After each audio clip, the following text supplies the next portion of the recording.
And I thought, I got to pick them up. I got to put them around instead of putting them up where my house is, I put them down in the very front. I just kind of rolled them up off the street and said, there, that's my new landscaping. I can't go any farther than that. And I was thinking about this message, that about idols. Back in God's time with the people of Israel, they made idols out of everything. And a lot of times what they did, they made these idols out of stone. And they would have these idols and they'd have them in their houses and everything else. And then once a year, the big thing was, or more, they'd carry these stones around and let people see who they were worshiping. It's a big deal. And I think, man, it's a good thing I wasn't like back then and try to worship a rock or something. I have to carry that rock around everywhere I go. Can you imagine that kind of thing? It's kind of like when you see people today and they got those little crosses on, the necklaces. And sometimes the people that have those necklaces on, they have kind of interesting lives. You sometimes wonder, I don't think you're a Christian. Why do you wear that cross, And sometimes we begin to realize that a cross for many people is like a symbol. We might call it an idol for some, but a symbol. And sometimes the people who are wearing those crosses I asked this one lady once, this one girl, she wore this cross, said, that is a very beautiful cross. She said, thank you very much. And I said, oh, that's really beautiful. What does that cross mean to you? What does that cross represent to you, And she said to me, my grandma. I said, your grandma? She goes, yeah, my grandma always loved crosses, so she bought me the cross, so I always wear it. It reminds me of my grandma. Here I was waiting for it to say, it reminds me of God and Jesus, and instead it reminds me of my grandma. Well, I guess that counts, if I'm a grandma, that counts. And grandma probably invested in that to do that kind of thing. But sometimes we have these idols and symbols that don't mean much. You know what I mean? I mean, we put those things in our house, like Jesus knocking at the door, or we have, some little prayer thing. We put a cross on the wall and all that kind of stuff. And for some people, it's just a decoration. And for other people, it signifies something. It means something as part of that. And before you know it, we got this together. So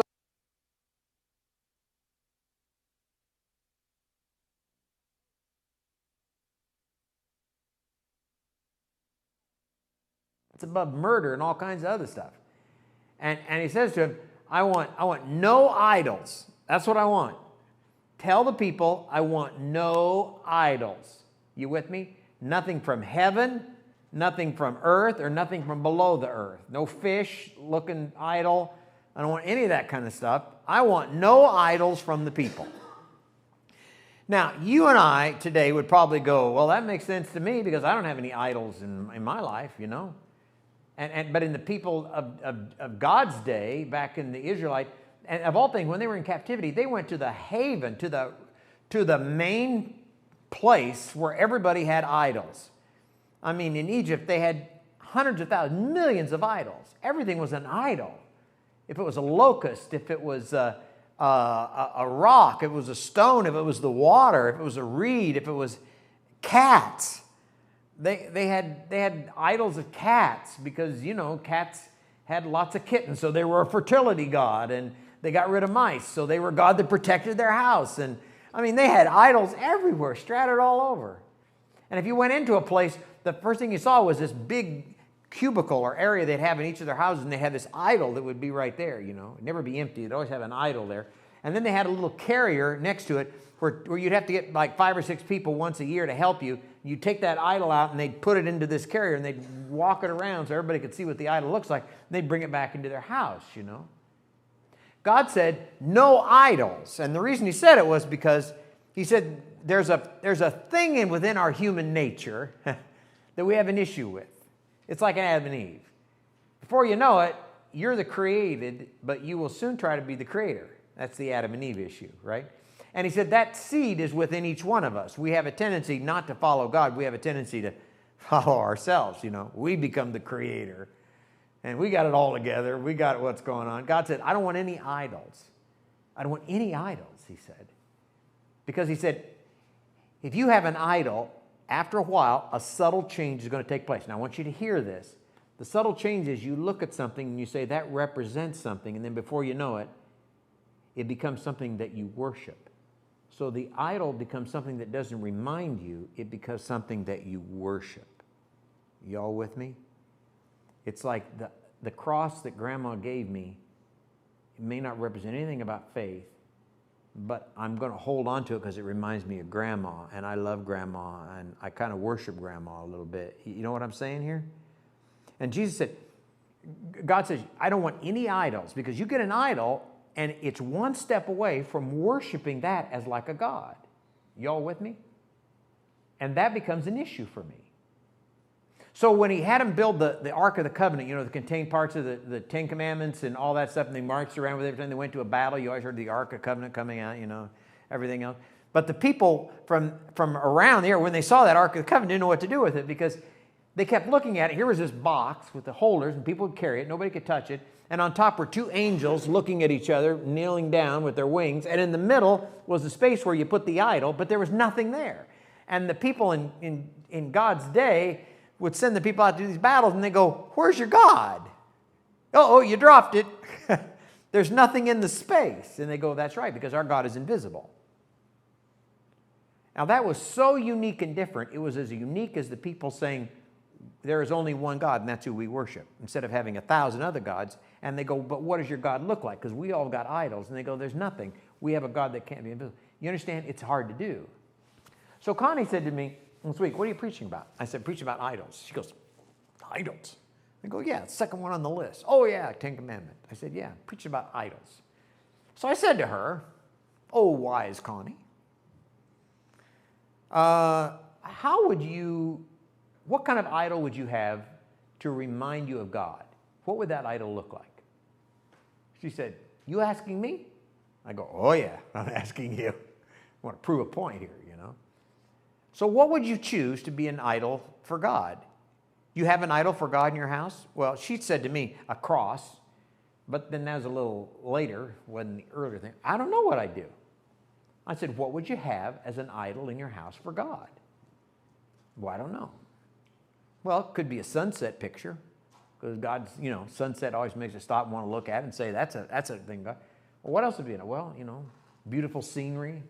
I like that kind of thing, you know. God is in certain things. I mean, you know, but a lot of the things that God is in, it doesn't have a face or color to it. You understand what I'm saying? And that becomes a problem. It becomes an issue, especially when we, as part of our life, want to see something. If only I could see God, I'd believe. You with me? You ever heard that before? If only I could see God, I'd believe. If only I could touch the hem of his garment. Remember with Jesus, they said that kind of thing? Touch the nails in his hands, whatever, then I'd believe. God said, don't get hung up on that thing you can or can't see. You got to understand that that's what God is. John Wesley said that an idol is anything that replaces God in our life. You with me? And that can come in any size, shape, or item. Do you have any of those in your life? Huh? When I was in high school, there was a movie called Love Story. Do you remember this? Robert Redford and, I don't know, some other lady was in it, you know, and fell in love, you know. They lived in Boston. They fell in love, you know, and what really attracted him for a while was his car. He had a little MGA Roadster, you know, and she'd look at that car, and they'd get it, and they'd drive around and everything else. And I was in the movie watching this. I was a junior in high school, and I thought to myself, that needs to be my first car. An MGA Roadster. That's what you know what I'm talking about, an MGA Roadster? It's got the side thing, but the MGA in 1957 was sleek. First time they got rid of the running thing, and it was sleek. It was unbelievable. Had the light, had the big wire wheels and knockoffs, you know, had place for two people to sit. Oh, and they used to tune it with a screwdriver and get the carburetors to match up, not by listening. And they were oil-soaked carburetors. Oh, I could tell you all about this car. Oh, man, was it good. And so finally, I said to my father, you know what? I need a car for an iDrive or whatever. He said, what kind of car do you want? I said, an MGA Roadster. He goes, yeah. No, seriously. I need an MGA Roadster. Where are you going to find one? I said, there's a farmer that comes into the hardware store, and he's got one of those in his field. It belonged to his nephew. He's in the Army, and he's got one, and I want to go. He goes, oh, whatever. I said, let's go look at the car. And I got, what, $500 for the car. It was a blue MGA Roadster. Oh, it's slick looking. Now, I could see myself being in the movie, getting a girlfriend, going to Boston, the two of us. You know, this is an age of love and laughter, and I thought, man, I could do this, make this happen. Oh, it was unbelievable. So I decided that's what I did. So I paid the $500 and I got the thing, and the guy goes, "You want the engine?" I said, "What?" He said, "Well, I took the engine out because people were messing with it, so I put it down in the basement. My grandkids got into it." He said, and they took the whole thing apart. So all I see is a big box of parts. Yeah, I guess. So we hooked in the back of a pickup truck and we drove it back into town trying to haul it through town. It was not a pretty sight. So I said, let's do it in the evening so nobody could see this piece of junk that I'm bringing back in. So it took us almost a year to get it fixed. Had a guy working with it, a mechanic, and another guy that worked with metal, and he'd shape things because you couldn't find parts for this car for a while.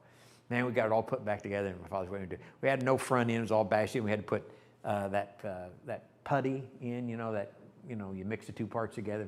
We made a front end and smoothed it all out of it. I said, I want to paint it bright red.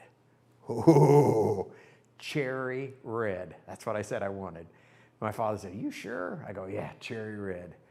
So we got it cherry red, and then I wanted to put it never had a key. You had to pull a cord. That's how you started it. You pulled a cord, and that would start the engine going. Anyway, it was a long story. But I got it painted cherry red and everything. And then I went out and I bought one of those quadraphonic sound systems. Stereo, 2 speakers. This had 4 speakers, 4 channels. They made those. I had that in there. I found a little refrigerator that ran off negative voltage. I put that in the trunk, Oh, man, this car was my world. And I remember, I was a senior in high school when I finally got this car going right at the very end. And I'd drive that car around, and I tell you, I was thinking to myself, this is where I'm going to find my wife, right here. And I'd drive places. I'd park that car, and I went to college. I'd park that car. I'd come back out, and there'd be all these people standing around that car. And I'd go, "Would you like a ride?" I didn't have to say, "Would you like a date?" I'd go, "Would you like a ride?"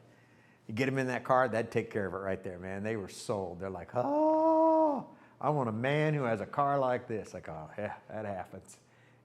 Now, this car, in all love, became an idol for me. You understand? It became me. It became the thing that I worshiped. Sometimes when I was a kid growing up, I'd stay home and say to my parents, I got to work on my car. I could work on it any other day, but I had to do it right in church time, because that get me out of church and all this kind of stuff.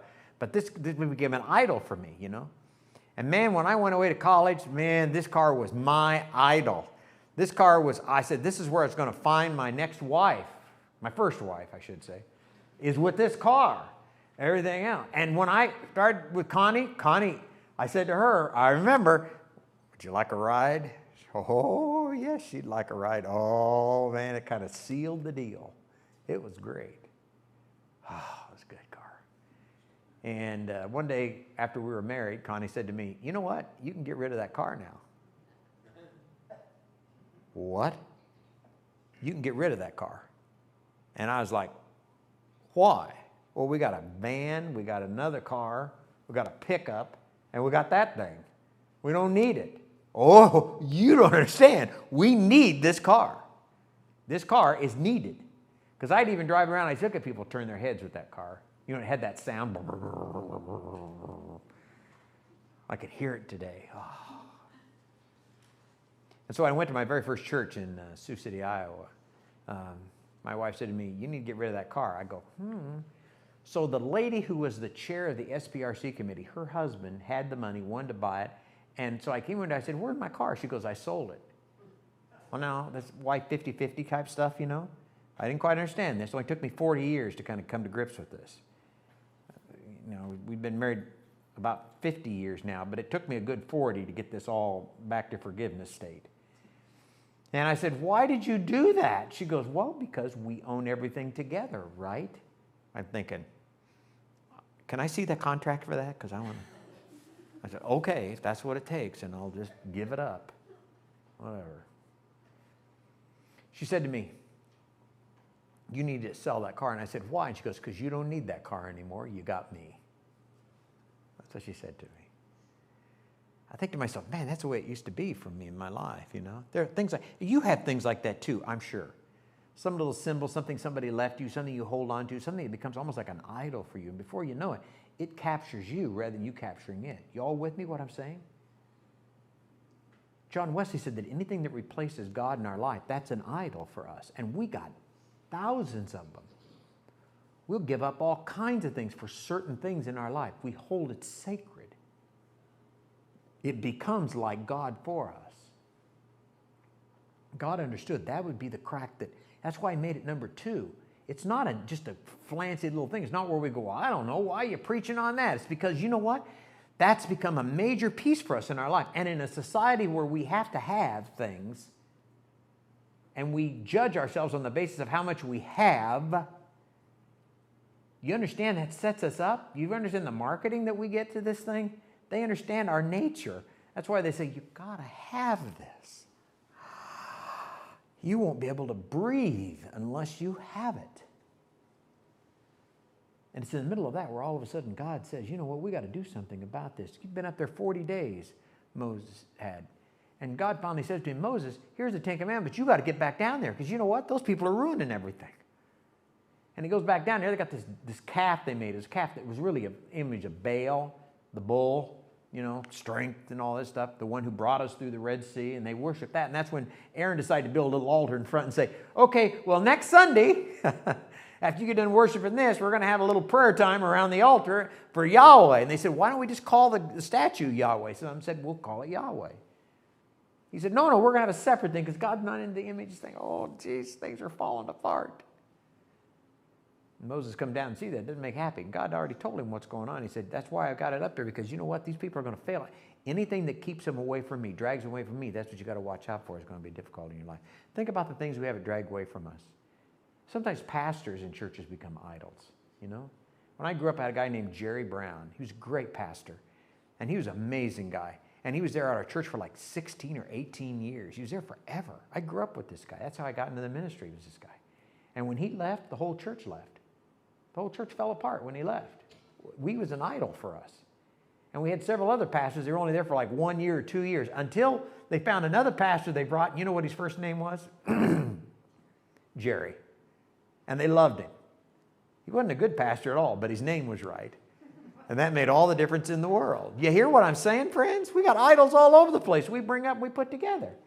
God said, I understand that. I know that's about. You know, we have people who are presidents of the United States, and we love them. And then when we go back and read about their real life, we think, whoa, I can't even read that. I don't believe that. But we're human. It happens as part of our life. Sometimes we say to ourselves isms, things like I'm a liberalism or I'm a conservatism, patriotism. Those are all wonderful things, but sometimes every once in a while, they become like a god for us. We're willing to sacrifice anything, even what we believe. Dietrich Bonhoeffer, you ever heard that name? Costly discipleship. You ever do a study on that? We used to do that. And Dietrich Bonhoeffer came back, he was in the United States, and then he decided to go back into Germany. And they said, if you go back to Germany, they're in war. You're the dumbest person in the world. He goes, maybe, but I'm going back. I'm going to start up a seminary. I'm going to train people what real faith is all about. And he goes back and he does it. And when he gets there, you know what he discovers? That the Lutheran church that always he's been part of, that part of his world and what he did, that it had been captured by Hitler and by the whole German image, and they used the faith of the church to get into the final crevices of people's lives, where the church almost became like worshiping Germany and Hitler. And when he saw this, Bonhoeffer said, this is wrong. Are you guys, wake up. And they go, what are you talking about?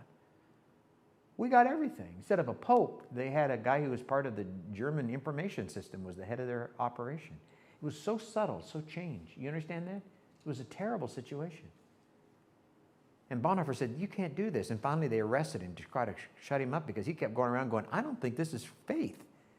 And they put him away, and then they held on to him. They didn't know what to do. They didn't want to kill him because if they did. But a few weeks before the final end of the war, they finally decided that's what they would do because they didn't want to lose this guy because he spoke the truth. And so they killed Bonhoeffer, and he gave his life, costly discipleship, for holding on. God understands and knows those things. It says to us, you know what? We've got to watch that idol thing because that idol thing can really be a difficulty and a problem for us. When Philip came to Jesus, he said, Jesus, show me God. And you know what Philip said? Or you know what Jesus said? Right here. What? Those who see me, see the Father. It's pretty simple. You want to know what to do and how to live it? You want to know what God wants to do? Look at me, and I'll give you the whole thing. But really God we were looking at, but I mean, that was the image that he gave out and everything else. He said that's what we're to do. Jesus said that God said that you and I are made in the image of God, the imago Dei. You understand that? That doesn't mean you all look like God.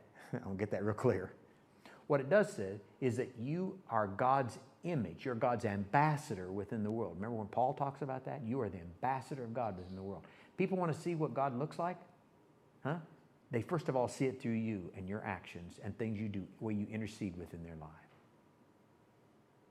When I came here as a pastor, the first Sunday, I was headed home and I went by the temptation of McDonald's out by Colfax. And I saw that and I thought, man alive, you know what I need? I need food to get me filled enough so I can get back to Des Moines, then I can eat the rest. So I go over there and I get in line, and the whole thing, I think it was the first or second Sunday I was here. I get in line, I get the whole thing, and man, I ordered up. And I start to drive up the window, and you know what? I did not have this with me. And I thought, oh my God. Got a plan. I'll just drive through as quick as I can, pretend like I didn't see anybody. See what goes on. So I drive up the window, and the guy goes like this. And I thought, uh-oh, how does he know? And I stopped the car, and you know what? He says to me, he goes, there was a lady that came through ahead of you, and she paid for your food. I thought, no way. Who was I? I looked up there, and there was a white car, and there was Jerry in that car. And I thought, that Jerry, I love her. She also saved me. And I got the food in there. And I keep telling her every once in a while, thank you so much. That was a great thing. But you understand, that's like the other thing. It's like when you go through a line and all of a sudden somebody says, they start sorting through the stuff in the cart and they go, here, take this, take this. You ever seen that? Here, take this back. That's got one of those electronic cards, and they've used it all up. They only got so much, and that's all they can pay their groceries with. And when they don't have enough, they say, here, take this back. So they get it down to where they can pay it for that electronic card thing, whatever. And every once in a while, somebody taps you on the shoulder and says, you ought to just say, don't put it back, I'll take care of it. That's not paying your way forward. That's being an example of Christ in the world. That's allowing people, for the Jesus in them to see the Jesus in you and for you to be lifted up. So I hope as you understand this prayer today, that as you go from this place, that you think of a way that you can be that before the world. And if you got any idols, you can keep them if you want to, but just don't make them God. Understand, as you talked about, you got to let things go sometimes. That's a great sermon. I love that children's message. You did good. You got to let go sometimes. Because God said, the only thing you hold on to is me. The only thing you can really believe in is me. The only thing you can put your hope and trust in is not your spouse or anybody else, really. It's just me. I'm the one that will not let you down. Why do you worry? God's not worried. That's what it's all about. Let's pray.